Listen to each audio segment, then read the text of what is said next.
Hello दोस्तों, कैसे हैं आप। उम्मीद तो करता हूं सभी साथी बहुत अच्छे होंगे, स्वस्थ होंगे और मस्त होंगे। तो दोस्तों, आज का जो टॉपिक मैं आप सभी साथियों के सामने लेकर आ रहा हूं वो बहुत ही महत्वपूर्ण टॉपिक है। स्टेट ओपन कक्षा 12 की तैयारी करने वाले सभी साथी और राजनीति विज्ञान के बहुत ही महत्वपूर्ण क्वेश्चन लेकर आ रहा हूं, जो आगामी आपके पेपर जो होगा उसमें आने वाले महत्वपूर्ण प्रश्न रहेंगे। तो यहाँ हमारा क्वेश्चन रहेगा आज का दोस्तों कि मौलिक अधिकार से आप क्या समझते हैं। दोस्तों, एग्जाम में क्वेश्चन आएगा कि मौलिक अधिकार से आप क्या समझते हैं। तो दोस्तों, मौलिक अधिकार समझते आप क्या समझते हो, उसमें क्या लिखना होगा वो कंप्लीट मैं आपको यहाँ पर बताने का पूरा प्रयास कर रहा हूँ। दोस्तों, हमारी किताब में लिखा गया है कि लोकतांत्रिक देशों के नागरिक निश्चित अधिकार का उपभोग करते हैं। जितने भी लोकतांत्रिक देश होते हैं उनके सभी नागरिक अपने निश्चित अधिकारों का उपभोग करते हैं, जो देश की न्यायिक व्यवस्था द्वारा संरक्षित होते हैं। और ये सभी के सभी जो कानून होते हैं वो देश के न्यायालय द्वारा संरक्षित होते हैं। इनके उल्लंघन की अनुमति न्यायालय द्वारा किसी भी व्यक्ति या किसी भी सरकार या किसी भी राज्य को नहीं दी जाती है। भारत नागरिक के उन अधिकारों का सम्मान करता है जो हमारे संविधान में मौलिक अधिकार शीर्ष के अंतर्गत आते हैं। यानी हमारा जो न्यायालय है वो उन अधिकारों की हमें रक्षा उपलब्ध कराता है जो हमारे मौलिक अधिकार में लिखे जाते हैं।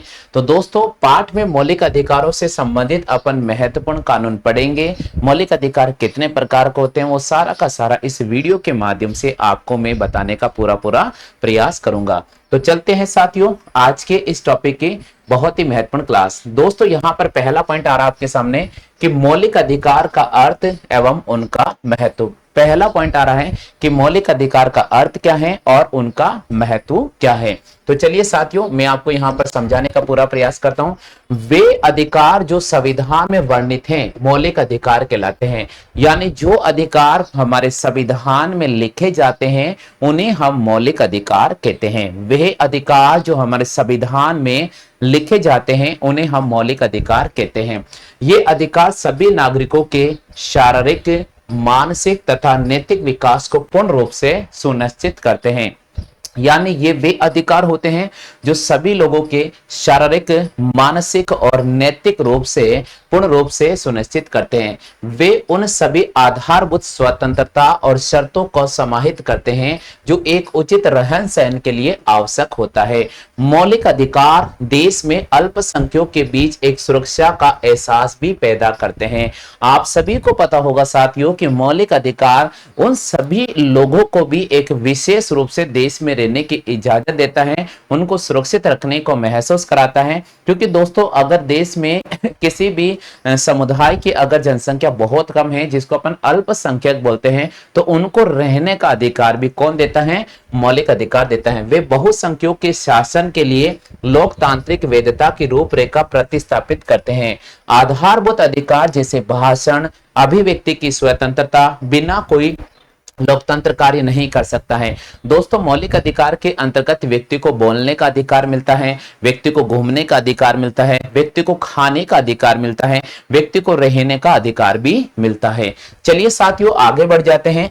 यहां लिखा गया है मौलिक अधिकार आचरण, मौलिक अधिकार आचरण, नागरिकता, न्याय एवं निष्पक्ष क्रियाकलाप में मानक प्रदान करते हैं। वे सरकार की जांच परख के रूप में कार्य करते हैं। यानी मौलिक अधिकार के माध्यम से हम सरकार की जांच भी कर सकते हैं और उनकी परख भी कर सकते हैं और सरकार के द्वारा किए गए कार्यों की जानकारी भी हम प्राप्त कर सकते हैं। हमारे देश की विभिन्न सामाजिक, धार्मिक, आर्थिक एवं राजनीतिक समस्याएं मौलिक अधिकारों को भी महत्वपूर्ण बनाती है। हमारा संविधान का जो भाग 3 है, हमारे जो कॉन्स्टिट्यूशन का जो पार्ट नंबर 3 है, भाग संख्या 3 है, उसमें अनुच्छेद 14 से लेकर 32 तक मौलिक अधिकार लिखे गए हैं जिन्हें हमारे भारत के न्यायालय द्वारा न्याय संगत हैं। चलिए भैया, अब यहां शब्द आ रहा है कि न्याय संगत क्या होता है। यहां शब्द आया है कि न्याय संगत क्या होता है। तो चलिए साथियों मैं आपको बता देता हूं।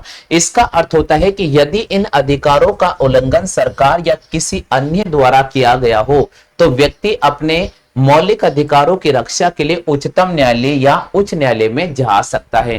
न्याय संगत का मतलब होता है कि अगर मौलिक अधिकारों का कोई भी व्यक्ति या सरकार अगर उल्लंघन करती है तो आप उच्चतम न्यायालय में जा सकते हैं और वहां पर इससे संबंधित अपील कर सकते हो। चलते हैं साथियों, आगे अपन पढ़ते हैं। अब दोस्तों हमारे एग्जाम में क्वेश्चन आएगा कि मौलिक अधिकार किसे कहते हैं, मौलिक अधिकार कितने प्रकार के होते हैं। तो आपको बिल्कुल डिटेल से लिखना होगा। मौलिक अधिकार मुख्य रूप से 6 प्रकार के होते हैं। मौलिक अधिकार कितने प्रकार के होते हैं? मौलिक अधिकार मुख्य रूप से 6 प्रकार के होते हैं। उसमें से नंबर 1 समानता का अधिकार, नंबर 2 स्वतंत्रता का अधिकार, नंबर 3 शोषण के विरुद्ध अधिकार, नंबर 4 है धार्मिक स्वतंत्रता का अधिकार, नंबर 5 है सांस्कृतिक एवं शैक्षणिक अधिकार और नंबर 6 है संवैधानिक अधिकार। सबसे पहले मौलिक अधिकार क्या होते हैं, मौलिक अधिकार की परिभाषा मैंने आपको अच्छी तरह से याद करा दी है। उम्मीद तो मैं करता हूं साथियों आपको याद हो गया होगा। अब यहां पर लिखा गया है कि मौलिक अधिकार कौन कौन से होते हैं, तो आपको याद रखना है मौलिक अधिकार होते हैं उसमें समानता का अधिकार, स्वतंत्रता का अधिकार, शोषण के विरुद्ध अधिकार, धार्मिक स्वतंत्रता का अधिकार, सांस्कृतिक एवं शैक्षणिक अधिकार और संवैधानिक उपचारों का अधिकार। चलते हैं साथियों आगे। अब दोस्तों हमारे पास में आ रहा है, देखिए ये जो क्वेश्चन है वो आप पढ़ के जा सकते हो कि संपत्ति के अधिकार को मौलिक अधिकार की सूची से हटाकर कहां पर रखा गया। तो इन क्वेश्चनों के आंसर आपको मिल जाएंगे। आप चाहते हो तो आप इनका पीडीएफ हमारे व्हाट्सएप नंबर से प्राप्त कर सकते हो।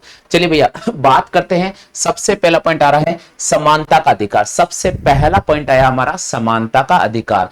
चलिए समानता का अधिकार क्या होता है? समानता का अधिकार का अर्थ होता है कि सभी नागरिकों को समान रूप से अधिकार मिले, सभी नागरिकों को समान रूप से अधिकार मिलते हैं और अगर उनको समान रूप से अधिकार नहीं मिलते हैं तो न्यायालय द्वारा उनको समान रूप से अधिकार प्रदान किए जाते हैं और ऐसे अधिकार को हम समानता का अधिकार कहते हैं। जैसे हमें किसी भी धर्म को लेकर विरोध नहीं करना चाहिए, हमें किसी भी जाति को लेकर विरोध नहीं करना चाहिए, हमें किसी भी वंश या कुल को लेकर विरोध नहीं करना चाहिए, लिंग को लेकर हमें किसी प्रकार का कोई भेदभाव नहीं करना चाहिए, जन्म स्थान को लेकर हमें किसी प्रकार का कोई भी भेदभाव नहीं करना चाहिए और इसी में समानता का अधिकार बोलता हूं। यानी हमें किसी भी धर्म की आलोचना नहीं करनी चाहिए, हमें किसी जाति की आलोचना नहीं करनी चाहिए, हमें किसी लिंग को लेकर आलोचना नहीं करनी चाहिए, इसी प्रकार किसी के जन्म स्थान को लेकर हमें आलोचना नहीं करनी चाहिए। अब बात करते हैं साथियों, नेक्स्ट आ रहा है विधि के समक्ष समानता। अब यहां पर जो समानता के अधिकार है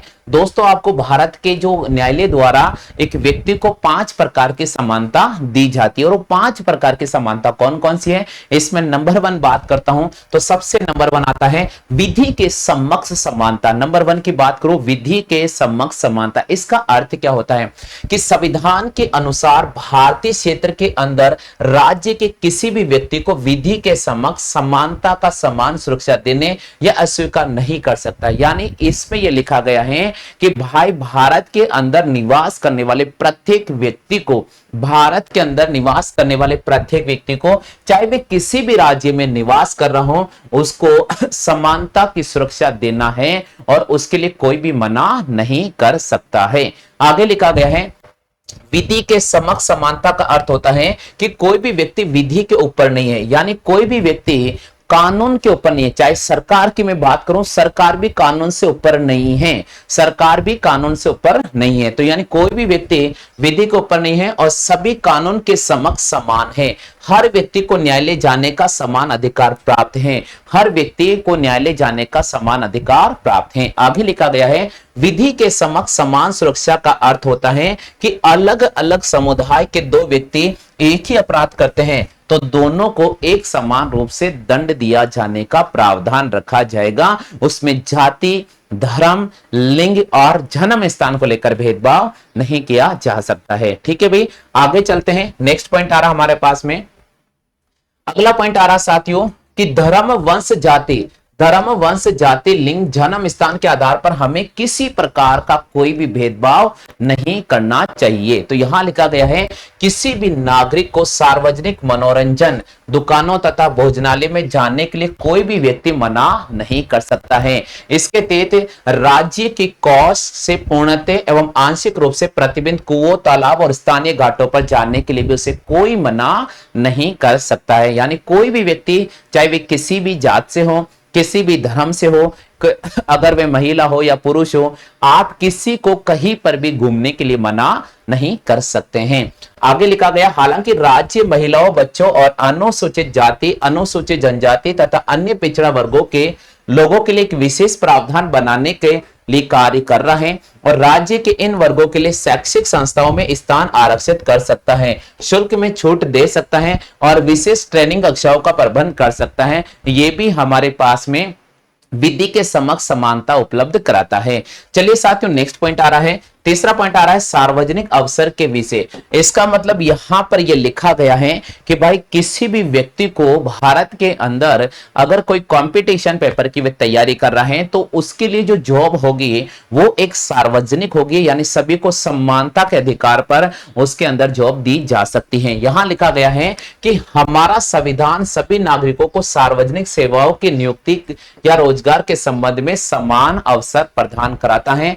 सार्वजनिक सेवाओं की नियुक्ति के संबंध में धर्म, वंश, जाति, लिंग और जन्म स्थान को कभी भी बीच में नहीं लाया जाएगा। और चौथा नंबर है अस्पृश्यताओं का अंत। इसका मतलब होता है कि हमें किसी प्रकार का भेदभाव नहीं करना चाहिए। तो यहां लिखा गया है संविधान अस्पृश्यताओं का उन्मूलन करता है तथा इसके किसी भी रूप का इस्तेमाल पर निषेध करता है। निम्नलिखित बॉक्स में दिए गए जो है, जैसे सार्वजनिक स्थान पर किसी भी व्यक्ति के प्रवेश पर अपन मना नहीं कर सकते हैं, सार्वजनिक पूजा स्थल पर किसी भी व्यक्ति को पूजा करने पर अपन नहीं रोक सकते हैं, अस्पृश्यता के आधार पर अनुसूचित जाति के सदस्यों को अपमानित अपन नहीं कर सकते हैं, प्रत्यक्ष या अप्रत्यक्ष रूप से अस्पृश्यता को हम बढ़ावा देना। ठीक है भैया, चलिए आगे आ रहा है उपाधियों का अंत करना। यानी दोस्तों इसमें बहुत ही महत्वपूर्ण चीज लिखी गई है कि सभी राष्ट्रीय या विदेश पदवी जो लोगों के बीच कृत्रिम विशेषता की संरचना करती है उनका उन्मूलन कर दिया गया। इस प्रावधान को संविधान में राय साहब, राय बहादुर